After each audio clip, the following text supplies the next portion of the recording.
without further ado, I've got Wayne here, who did this as a Saturday program. I guess Rob, he knew I was going to do this, so he did a Saturday program. But he's going to show us how to do what I'm going to call whirligigs in general, but how to do things that move and how you make them move and what the mechanics are. And being the fact that we scroll saw, we can make some of the little stuff sometimes easier than he can. Wayne, thank you. And I'm gonna erase my piece over here for you. Well, okay. But we're going to try to bring this into the same thing here. Because I've been thinking this week, in fact, I came across some,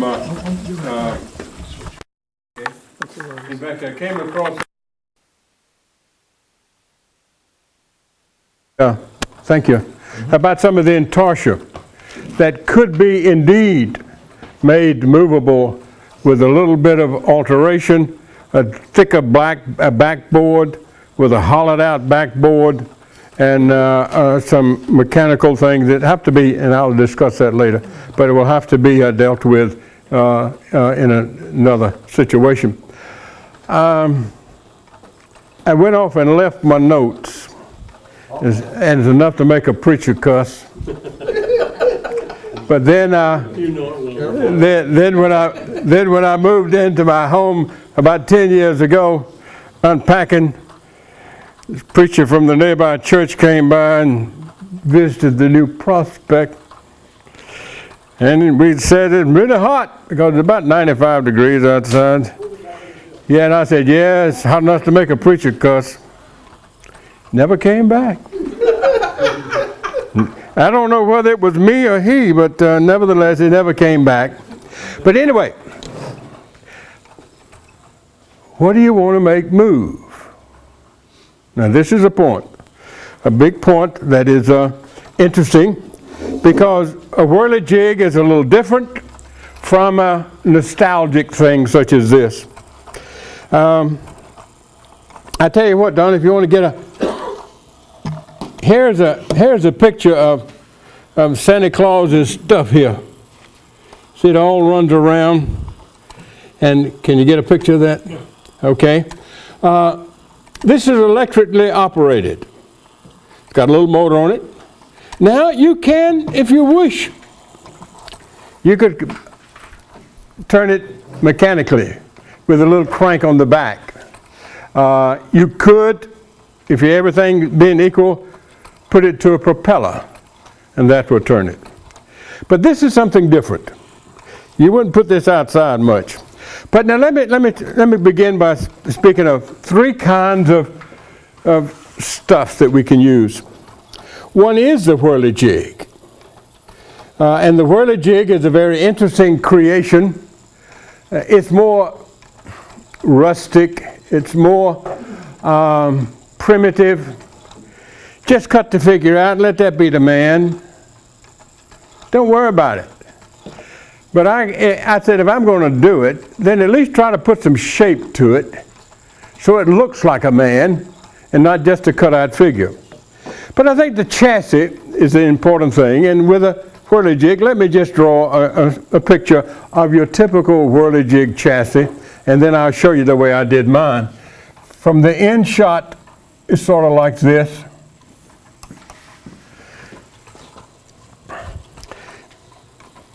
The figurines are sitting up here, and the guts and everything under here. From a side view, you've got something like this.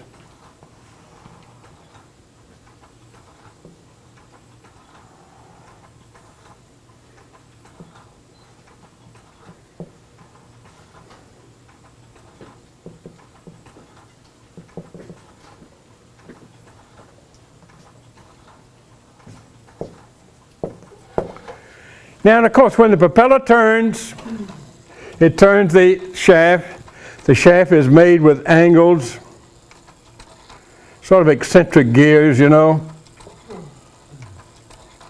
And they can be a horse because it's important to get this about the same thing. So you'll need a jig of some sort, say like an inch piece of iron that you can bend both sides over.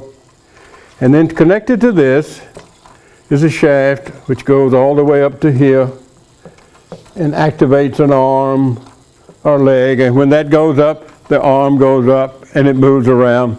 Wayne, what's the shaft normally made out of?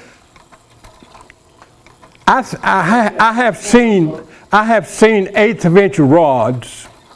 For me, and I'll get to that later. Okay, I'm sorry. In here, I use a 1/4 inch threaded rod. But here, I think you could use a 1/4 inch or at least a threaded 1/8 inch rod. Maybe like the rod that connects, you remember the old screen door where you had a line that hooked on one end and a line that hooked, and a turnbuckle in the middle to sort of square back up again. You've got the threads on one end because you could use the threads to put a prop on. And if you don't have the threads, then you're going to have to bend that thing and make a little slot in the prop so that you can anchor the prop to the shaft. And of course, in the whirligig, you do have a propeller, and I have a jig at home that I've used for that. It's a very handy little trick. I just cut a piece of wood 45 degrees, nice piece of wood 45 degrees. Set me up a jig so that I can cut a 3-inch square block with a hole in the middle, fix it on there so that I can bolt it to that 45-inch slot.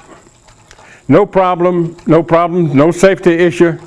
Set the thing up, and in the middle of each side of the 4-sided piece, I cut my saw, which is a 45, and then I slice a piece of little plywood, put in there, and then I cut the round piece on the hub, and so you have a beautiful round piece in the hub with 4 propellers sticking out.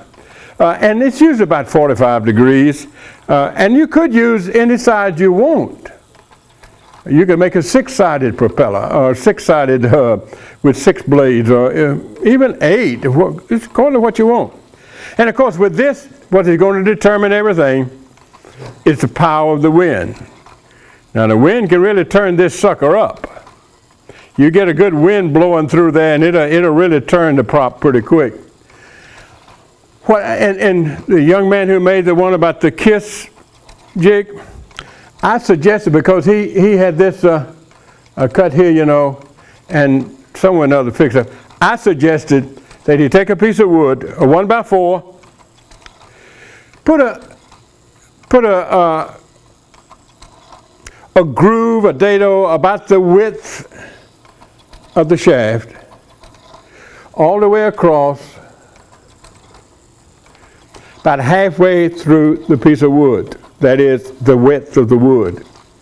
And then when you find out where you're going to place your figures, then notch out a piece that would be big enough to handle your little eccentric figure here, which would mean that the hole should be about like that. And that way this could revolve in it. And then when you get that done, get a filler strip, make your little filler strip, 1/8 of an inch strip of wood, put your axle in there, shaft in there, everything in there, then put the filler strip in here, and here, and here.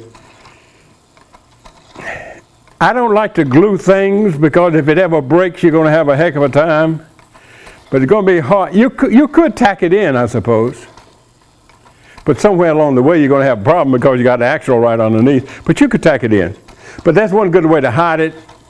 And that way you've got plenty of room here. It's neatly done. It's precise. It's done well. And it will hold up. And then just insert this here. One of the biggest problems you're going to have is cutting this, bending this square, bending this eccentric U square. And it needs to be as accurate as you can get. I suppose it really won't make that much difference, other than it may raise one a little bit higher than it raises the other, because say if this is an inch and this is 7/8, then one is going to go up 7/8 inches and one will go up an inch, essentially, or you can make it in that proportion. But now that's the way you do the whirligig. The way I do mine, because I don't use this configuration. The T-joint I don't know. I just don't. I think what happened when I entered the 2x4 contest several years ago, that's what happened. I built a box. Essentially, I built a box that is big enough and wide enough to cover what I want.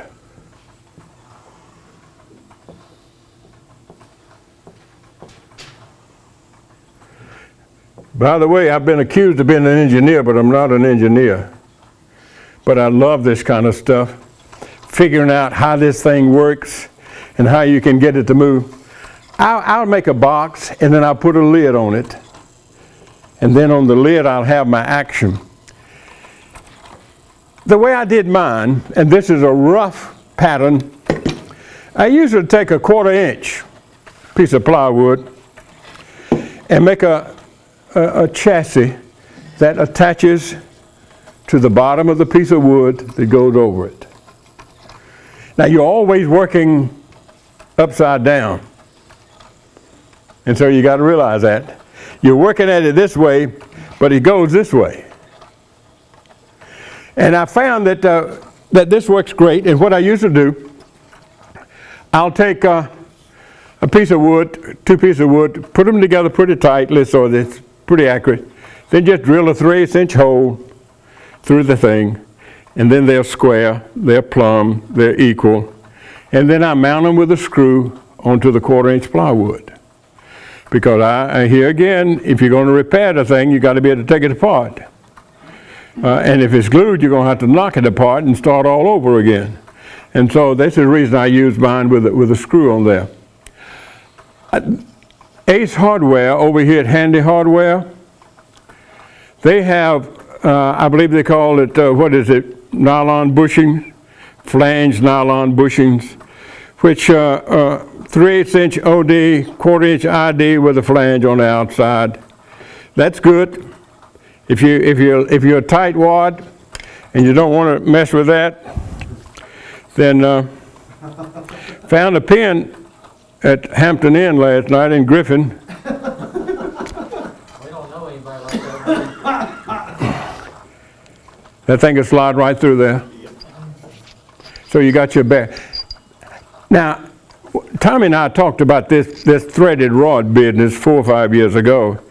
I was afraid that the threaded rod would soon wear out that plastic. Tommy offered to, turn me a piece. But then again, if it's turned, I have to have either some way to, with a jam disc, with a set screw on it, to set everything. So I just stuck with the 1/4 inch rod and have 8 or 10, 15 nuts along there, however number of cams I have on it, and that sort of keeps it going. And Tommy, I haven't had a bit of trouble. That thing's been running for over an hour, and I have one at home that ran 8 hours all day long, and never a problem, never skipped a beat, and I didn't see any problem. But I do like to use something like this, because you've got a threaded rod and a piece of wood. It's going to gouge up and start eating away. And so just stick it in. That becomes the main shaft. Now, unlike over here with these fellas with the Whirligigs, the old Whirligigs, that has I have what I call a bearing box, which is nothing but a piece of wood with a kerf in it, about halfway through, big enough on the side so that I can put me a screw in there to anchor it down again, so I can always remove it. Also, next time you're at the Burger King or somewhere, McDonald's, get a coffee stirrer. It makes a tremendous bearing for a clothes hanger. You can put that thing on there and just sling it all day long, and it never get hot. And a word here too, coat hangers come in 2 sizes generally, at least that's what I've observed. One side is, I think it's a regular coat hanger, Wayne, what store do you get your coat hangers from? I was thinking, Huh? What store do the you get your hotels coat that don't hangers? have them down to the wall. My reason for stating this is that the small coat hanger, you can bend it. You don't have to put it in a vise and hand it down. You can bend it straight and you can straighten it up and there's no trouble. And it's easy to work with and you don't need much more weight than that. But anyway, I have on my bearing box from either side, it's according to how you're working. I have what I call a driving finger, or driven finger, and a driving finger. The driving finger is a finger that rides over a cam, for me anyway, just a cam, for sheet metal, an inch wide, 2 or 3 inches long. I've got a 1/4 inch bolt that'll stick in the vise, wrap it around it, crimp it good, bend it over at about the length I want. And then pull it back around so that I have a figure very much like this from the side profile, just like that. And you crimp it tight, leave a little bubble up here so to give it a smooth way to ride. And then this finger rides on this, and as that cam goes up and down, it causes this to go up and down. Now, this is where the engineering comes in. How do you want to move the arm? Well, 2 factors determine how high you can move the arm. This is one of the big factors, the length of the cam.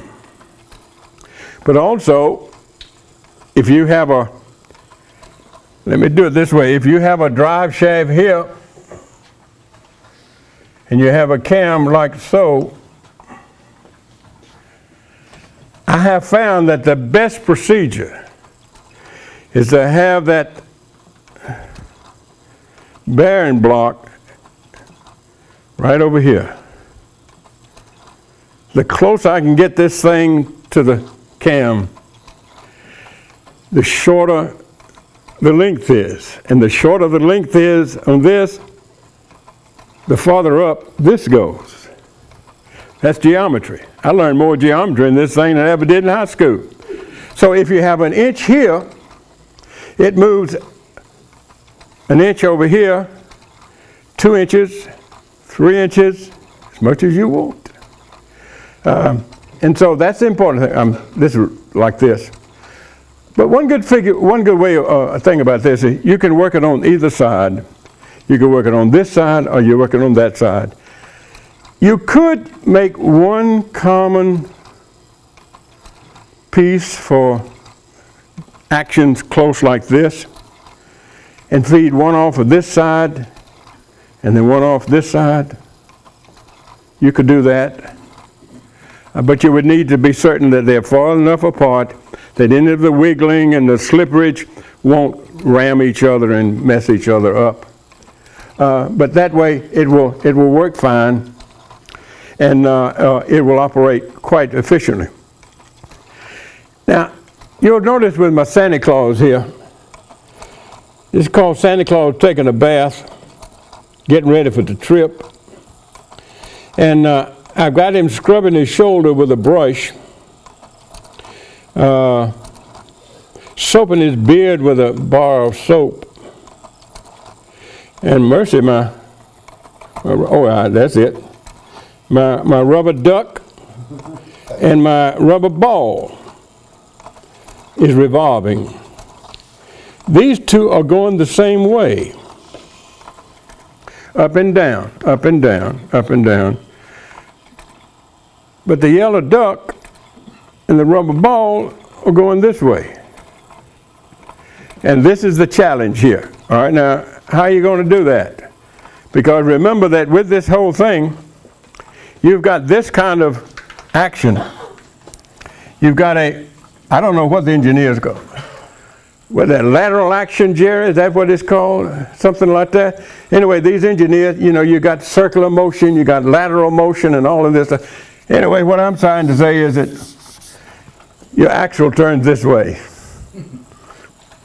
Now, how do you get something to move this way, that way, or this way? Now, how are you going to take this action and convert it into this action? And how are you going to take this action and convert it into this kind of action? And how are you going to take this action and convert it into this kind of action?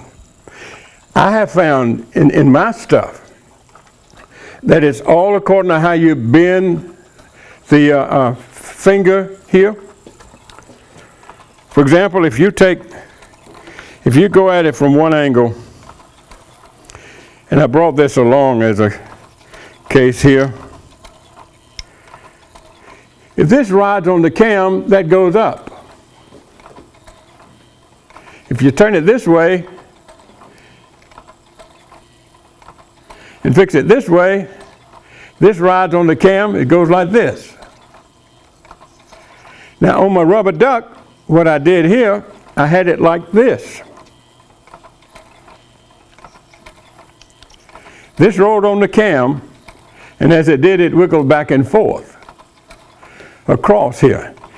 And then how I made that to work, I took a fine piece of coat hanger, bent it in such a fashion as this,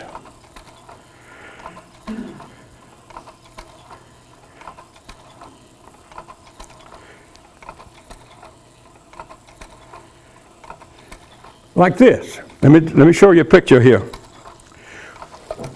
I took a piece of wire, bent it,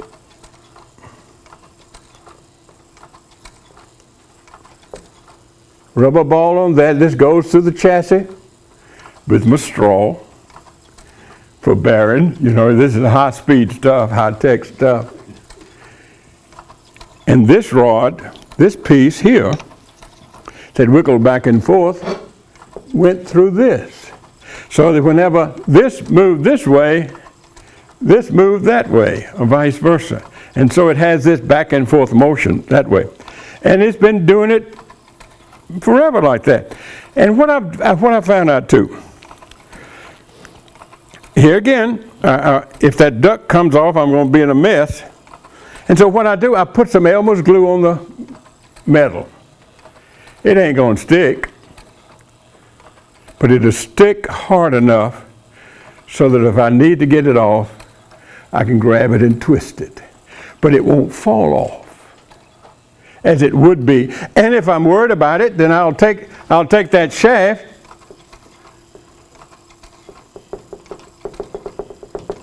and rough it up a little bit so that my glue will get into the metal, so that when the glue hits the metal, it holds it. But if I need to take it off, I can spit on it or whatever and twist it around and get it going. Can you go back a step? I'm dense, and I missed the cam. I missed. Okay. Can you show me the cam again? Okay. Let me go even further than that. There are three ways.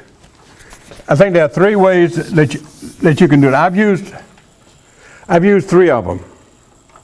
I've used three ways to have a cam action. That's what you're talking about. You're talking about how to transfer. Well, number one, what is the cam? How you're making it, how you're hearing it, and then how you're attaching the clothes hanger to the cam. Okay. I can get you that. My cam begins with, and I usually go with about 3/4 of an inch. Because one thing that's going to determine the cam is that however tall this is, you know, it can't scrape the bottom. And so this is, if you're going to go an inch, then this needs to be at least 1 1/8 inch clearance from the cam to the chassis. So if I'm raising a flag and I'm raising a flag 3 inches, your box is going to have to be proportionally bigger. No, your linkage.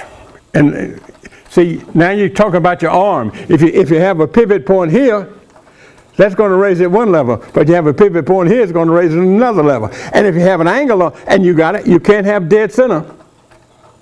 And this, I'll show you what I'm talking about with this. But here is your traditional eccentric gear.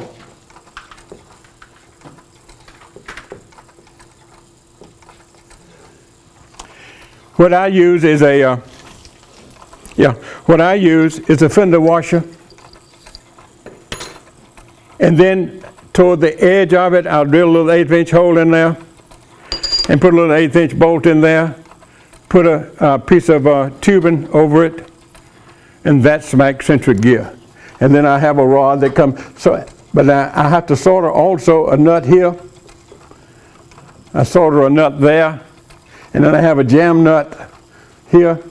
And so I have my shaft going this way. You see, this jams it on, and it works off the end. And then this can go all the way around, all the way around. But it goes up and down, goes up and down. And I guess if you could attack that thing somewhere or another, you could do it also, because if you make it at a certain length, then it would go this way and not totally revolve around. That's one way. Now what you're talking about is the cam.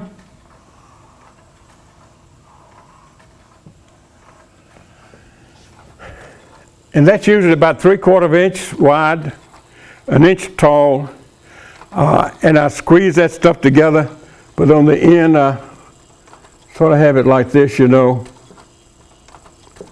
So I have a rounded piece so that my finger will ride on it. And what I also do, I put a piece of coffee stirrer on the wire so that it's riding on the wire, on the plastic. And this is bolted to the shaft.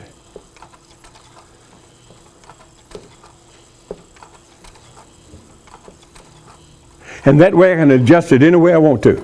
And also, that way I can adjust the lift and the flow. Now let me talk about the lift now. If you're going to raise a flag, do you want to raise the flag this way? This way? Or exactly how? It's going to be determined. It's going to determine the shape of your arm, and this is where you guys will have to come in, and with your scroll saw stuff.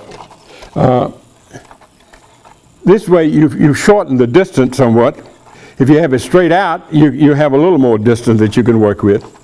Anyway, I usually use a screw eye. These little screw eyes are exactly what you need. And I was at a building site one time and ran across a spool of, I think, rebar wire. I believe this is what this stuff is. Oh, it's very easy. I can put that thing and almost take a pair of tweezers and put a circle in it. Because you're not talking about much. You're just talking about raising a little arm. And so even a gym kit would do. That would do also. But here again is where the calculation come in. This is the axle, cam. If you take the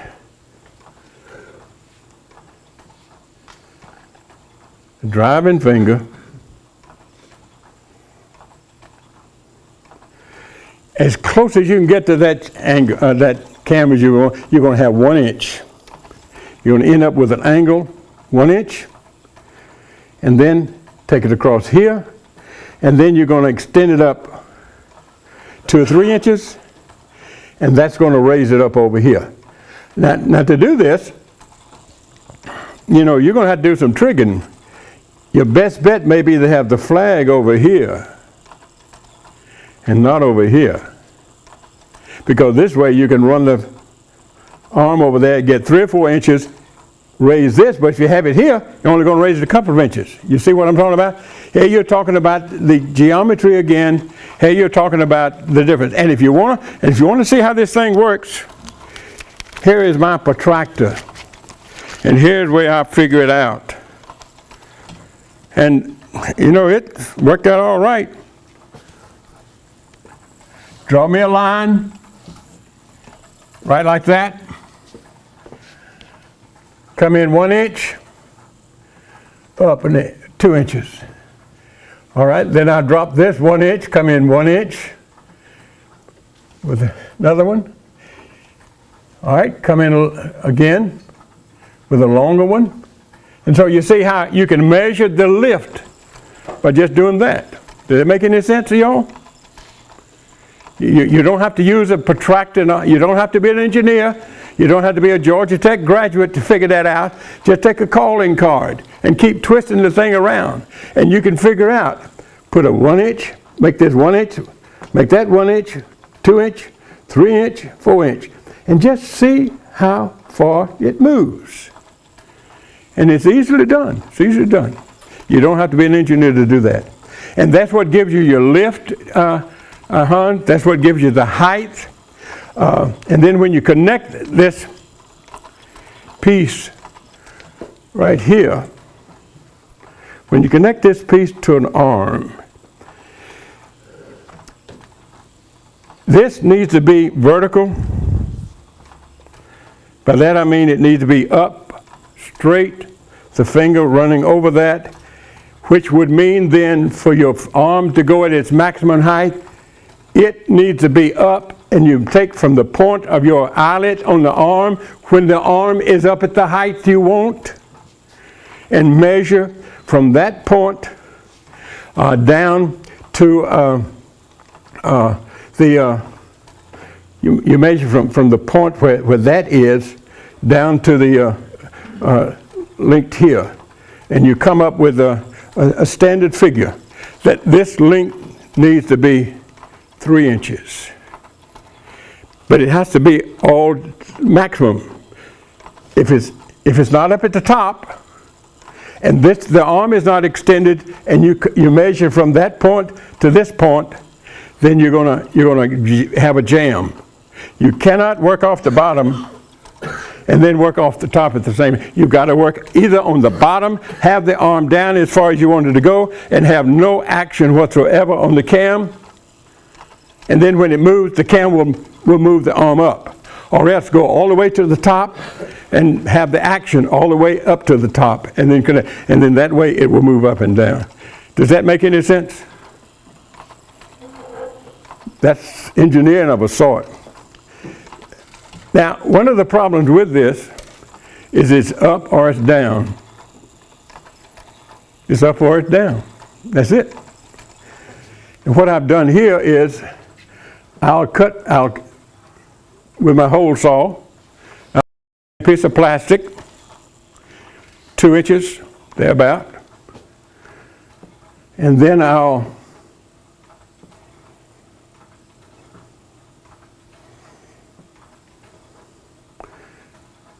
shape it,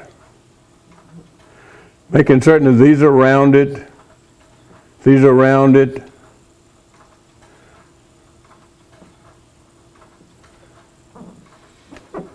so that when this thing runs and my finger rides on it, it's going to go up just like that, all in one stroke. On my bovine string quartet, I have my violinist doing this. And the other one does this, up and down, up and down, up and down. But my violinist does this. And the way to do that, you take this same driving arm, bend it, put a little piece of plastic on it so that this rides right here on this disc. And when it does, it just rides the edge of the disc. If it goes up, it goes up. If it comes down, it goes down. And it wiggles. It wiggles all the time. And so that's one of the advantages of that kind of method. And as you can tell here, maybe you could catch it. See if you can catch it there, the wire here. When you turn this,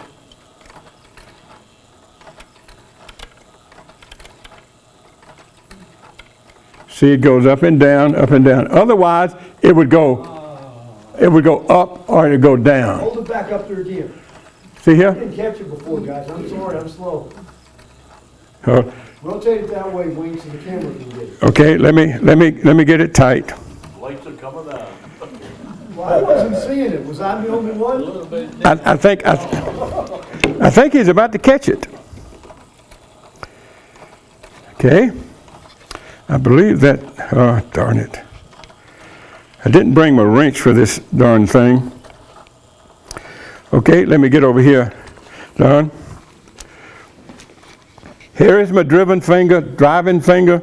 Here is the driven finger. Turn it the other direction. Let the Okay. camera- I think we'll see it better if the camera. Okay. Here we go. That's moving.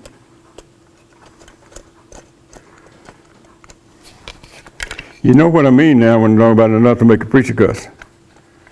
Steve Cam tighten there. Yeah. Okay, now then. Did that one turn another deal?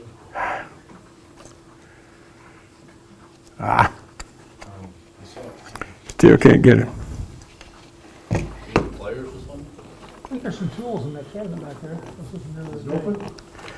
Here we go. Oh, let me see. Top cabinet, Here we go. Here we go. top of nuts.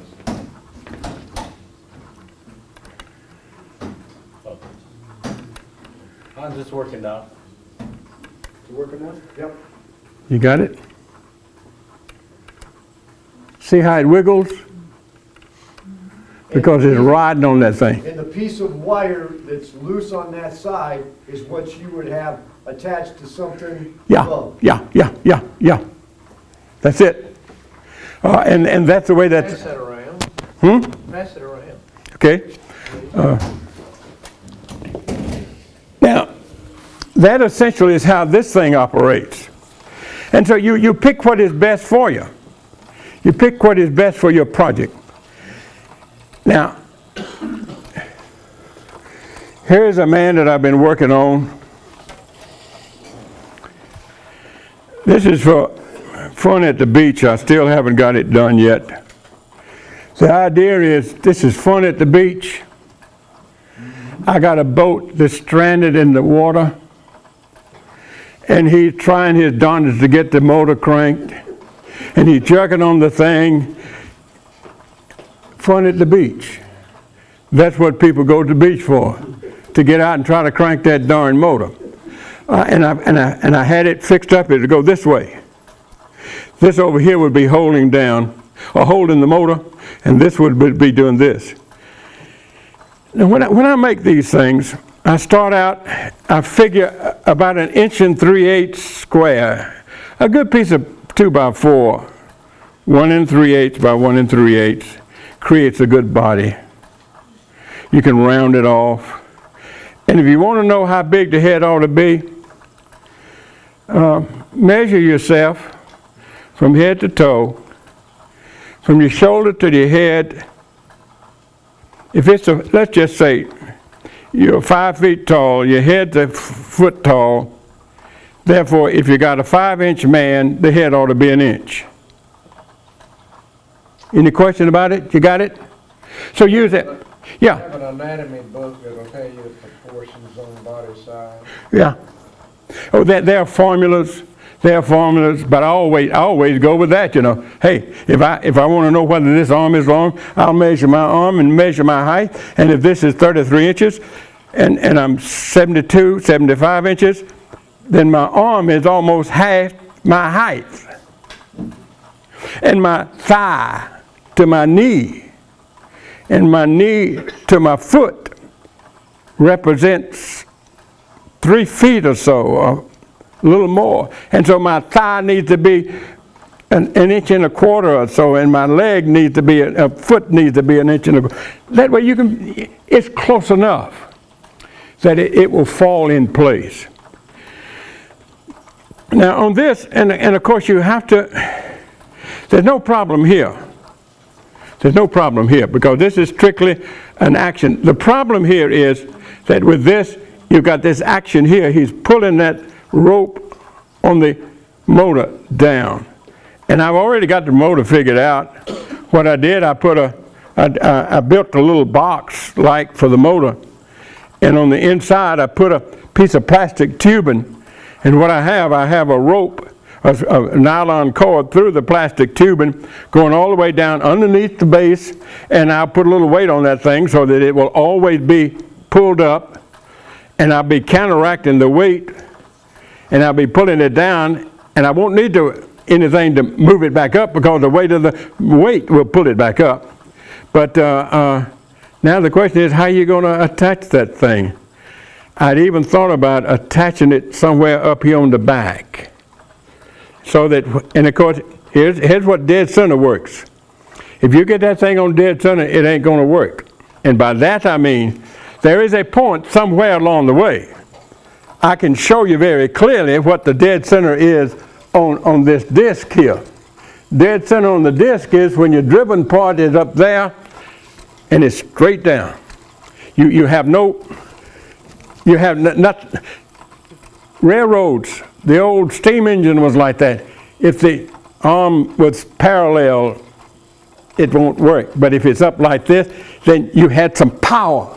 You could pull it, or you could push it. But when it's like this, pushing or pulling is not going to do it. You got to move it a little bit so that you've got a little angle that you can work on. But on this, I'd even thought about running a rod through here, down in here, out of sight, out of sound, with a little spring of some sort underneath there to keep that thing pulled down, and then let the cam release the weight somewhere or another, you know. But you got to figure this stuff out, and I'll admit that many times I wake up in the middle of the night, you know, and hey, don't. When the wisest thing your mom ever said, sleep on it. And I'm here to tell you, sleeping on something, just put it in your head, forget it, just let it stew. You'd be amazed at what you come up with. And these things are figured out many times as I wake up. That's it. That's it. But anyway, that's the way I'll do it, and I'll get it one of these days. Now, let me close with some comments here about the intarsia and segmentation. It hit me the other day that, while this has nothing to do with segmentation other than carving, you will have to do some scroll work or I do mine with a bandsaw. And here's a good example. If I'm going to have an arm that comes around like this, there's the arm, there's the shoulder, there's the arm, and there's the hand. I can come around this way. Or I can do it this way, you know. But anyway, glue it together. And working with paint, you can always cover up a lot of sins, if you understand. You cover up not enough sins anyway, so a little bit more won't hurt. But anyway, with this, I can envision, if you want to put this on a piece of wood, say a 3/4 inch piece of wood on the back, and hollow this out, you have a tremendous work area here where if you design this thing, you could have his nose to wiggle. Yeah, and you could even get his eyes to move. And if you had the tail exactly right so that it rather than squish the leg down, it sort of just flopped over the leg. You could have that tail flopping with just nothing but a series of levers and a string. You could pull that string and he could wiggle and all of this stuff. And I think it has a real possibility. But it would have to be designed, because you couldn't do it this way. You would have to have that nose that fit on top of the cheeks, as it were, in such a close fashion that you couldn't tell the difference. But then you could attach that with a little rod with a little glue on it and have a lever on the back, and you could move that nose around like he was having a fit. And so this is, and I don't know what else you got. You know, one lady admired kissed my bass that I made for somebody. And she said, oh, my husband would love something for the University of Georgia. And I worked on that darn thing. What I wanted to do was to make a bulldog cocking his leg on Auburn or Alabama. That's what. If it's going to move, I want it to. I don't want it to be obvious, you know. I want it to be so formed that it looks just like it. And I would love to have make something for my son. He's a golfer.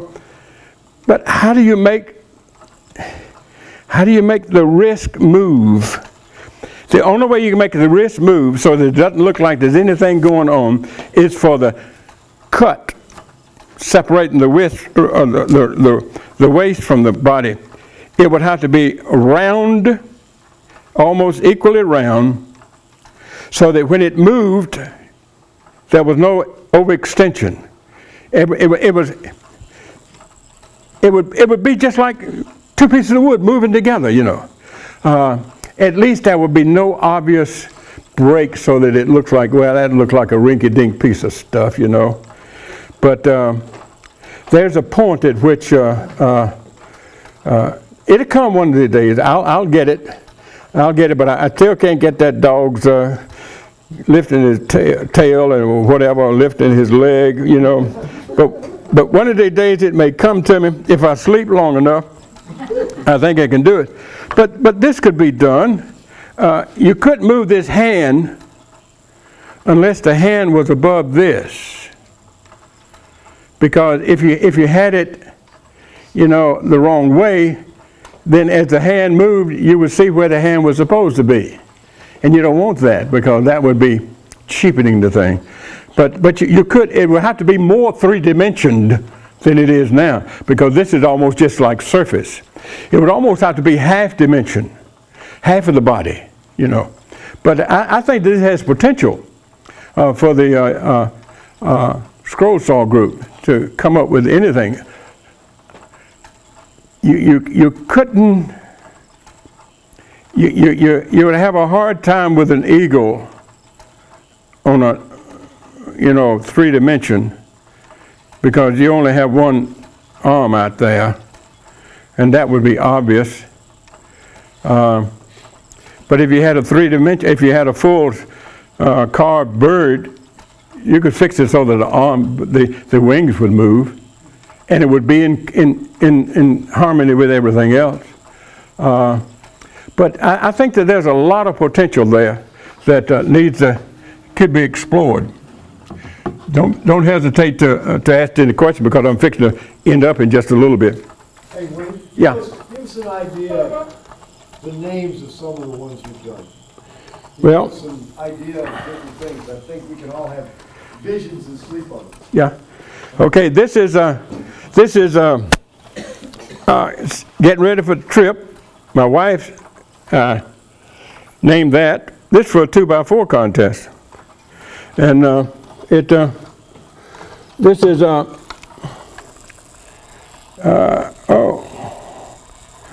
I believe this did win something in the 2x4 contest.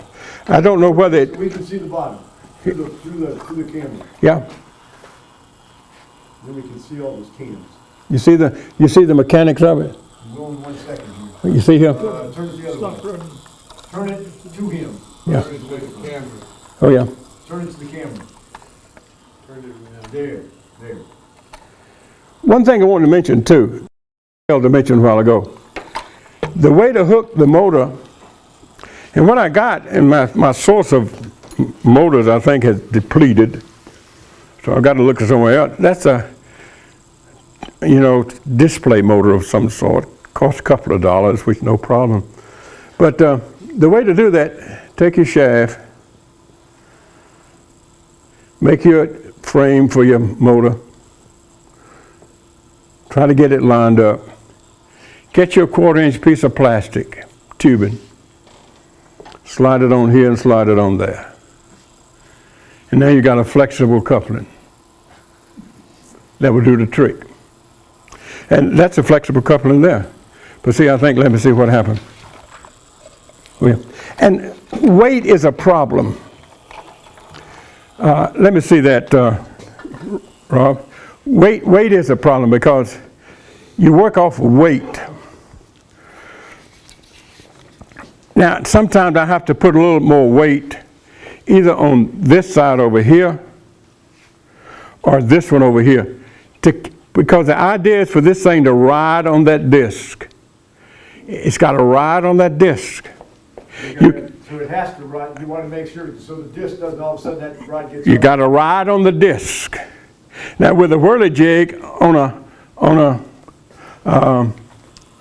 cam, which is very easily, on a cam there's a problem that differs from, on this, a cam is very easy, and nothing to it, because it's going to be turning clockwise or counterclockwise. So the cam could meet here.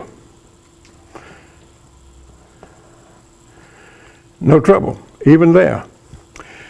But now when you talk about the wind, it could turn it clockwise or counterclockwise. And so you're going to have to be able to have that thing so that if the wind blows it this way, it's not going to jam. You put a tail in it, like make it turn toward the wind, though. Yeah, but life doesn't always blow like you want it to blow. What I've done on this thing here, I've taken and bent a little rod like that, so that wherever that cam reaches it, it lifts it up. If it's here, it grabs it on this side. If it's there, it grabs it on this side. In other words, there's no way for it to jam because I've got it covered all the way like that, so that it rides on the full length of, even when this thing is over there, it still can grab it. Because if you don't have that, it's going to be rough. But weight is a problem, and sometimes, and I've even put weight on this. I have found that it's not a real problem with an electric motor. I have with my bovine string quartet, which has a bass fiddle, a violin, a mandolin, and a guitar. My little motor can run it without any trouble. I've had that sucker running for a whole day, and no trouble at all. Just sitting there playing, does it all day long, because that arm that drives this arm is always riding on the cam. The other end is always riding on the cam. And as long as that cam is secure, as long as that disc is secure, as long as that eccentric gear is secure, it's going to move. It's going to move. But if it's not on the cam, now also, there are ways, for example, to adjust the length of what you want. I think you can decrease the length better than you can increase the length. I have on occasions, because I needed room or something, I have bent this down and therefore gave me a little more space. But what I have done, I have often had from the side, here is the thing, the cam. I would have the arm that is on the cam not always touch the cam, so that when the cam comes around at its maximum length, it triggers, it just moves it. But if you had the cam, the arm riding on the cam, it will ride on it from the time it hits here until the time it's hit there. Until the time it's this way, because the arm is like this. It's going to be just like that. As long as that cam is moving that thing up, And then that's going to be the way it goes. But if you have it like this, then you got, as opposed to, so there are ways to adjust it like that. Also, I have Joy to the World, which is a bunch of choir members. An old pianist I used to have in a church I served up in North Carolina, Miss Eunice McCammon. She was trained in the big city of Knoxville, Tennessee, as an evangelistically trained pianist. And when she hit a note that was a pause, she'd run up and down the piano, and boy, she would have the congregation mesmerized with her running up and down the piano, you know. And when she played Whispering Hope, oh boy, the whole congregation just lost it, you know, as Miss Eunice just ran up and down as he paused and that holding that note for Whispering Hope. So I have Eunice playing the electric piano with the legs propping up like this, and with a little bit of insulting that I do, I had the quartet was dressed in robes. Even Eunice had a robe. And the choir director had a robe. I had speakers on it with cords all over the floor. And I had the choir director with his baton leading the choir, and the little podium and the music on the rack. But I had to have a little bit of, and so I had a hippie with a long hair, with a ponytail and holes in his pants, you know, and what would Jesus do on the front, you know. I had to put that in. And so he was playing the guitar as Eunice was banging away on the piano, and the choir was being directed by the choir director, you know. But I've enjoyed that. I tried my darndest to get the choir to swing, but I couldn't get them to swing because the balancing problem was such an ordeal. I guess if I had a separate motor, I could have put the choir on some kind of rack, and I had a cam that, you know, that would raise the rack just a little bit every time it revolved, but and so I just put them there, you know. But I did have them clapping. But then Eunice was doing that. But I did make one of these for a woman up in South Carolina. She has a collection of Santa Clauses, and she wanted me to make one for her. And so I made her that one. I have whirligigs in several places. I have what I call it dinner time for peacock. My grandmother was a Rish whose grandmother was a peacock, and there's a peacock family of the South, a real uptown group of folks that meet all over the country every summer for a family reunion. And I made this to be given away, and I had a peacock nibbling on some corn, and I had him going down, nibbling on some corn. And then for the little devilish stuff, I had a skunk in a log, open log, with his tail in the back. I think I had the tail moving, I don't know. But you know, you could have the tail moving without any trouble. But I think a lady from Louisiana got that. But I have a couple of whirligigs in North Carolina.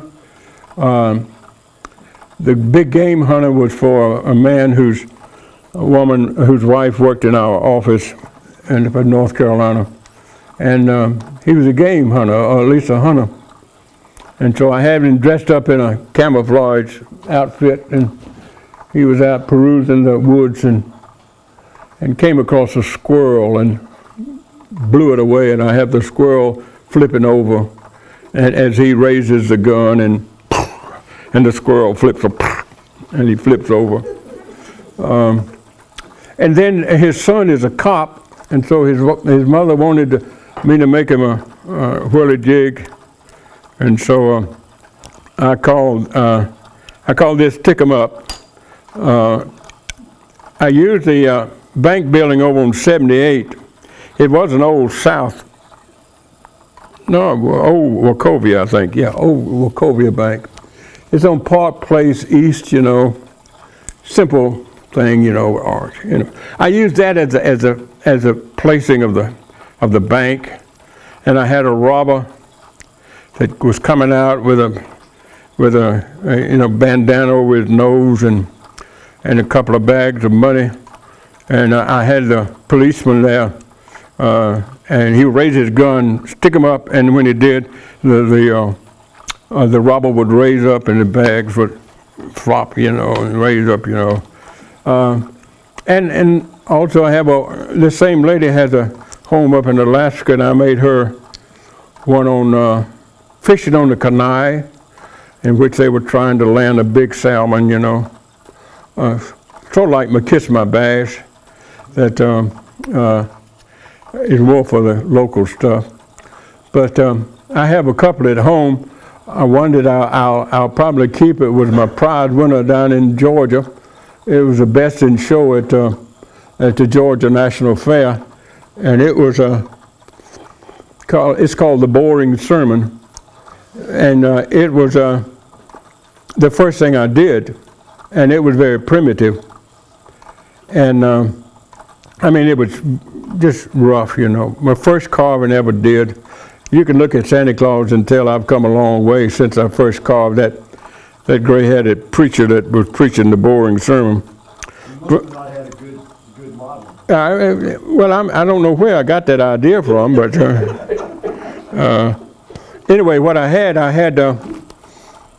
him preaching away, and I had a little pulpit, and I had a hymnal and a Bible, and he was preaching away. This was the first ordeal. Nobody did it before. And on the front pew, I had a fella, and it had a Georgia Bulldog on him. And on the back seat, I had a fellow head back and his mouth wide open. And he had a yellow jacket on him. And so I think that's what did it, you know, because everybody likes to think that University of Georgia and Georgia Tech is a bunch of hellions anyway. And but then it speaks the same way. But then I remind you that Jesse Heaven once said they ought to put a fence around Chapel Hill, North Carolina, where University of North Carolina is, and so, anyway. But I enjoyed the boring sermon, and I have what I call a church painting, which is a sort of a classic, a little church, and I had a man painting, and he was just painting away, and of course, as an insult, I had a bucket of paint turned over on the grass, you know, anything to, you know, give it a certain flair. But get you something going. Do something with this Intarsia, George, and we can get together and we can figure out what's going on. Or maybe segmentation, we were saying, versus Yeah. intelligence. Segmentation is good because you can paint over it and do it. yeah. But do something, and if we get in a pickle, I'll be glad to sleep on it. Article it. Sleep on it and see what we can come up with. We might be able to come up with something. But you learn so much by doing it. But anyway. Thank you so much. Yeah, thank you. Really appreciate it. Thank you. If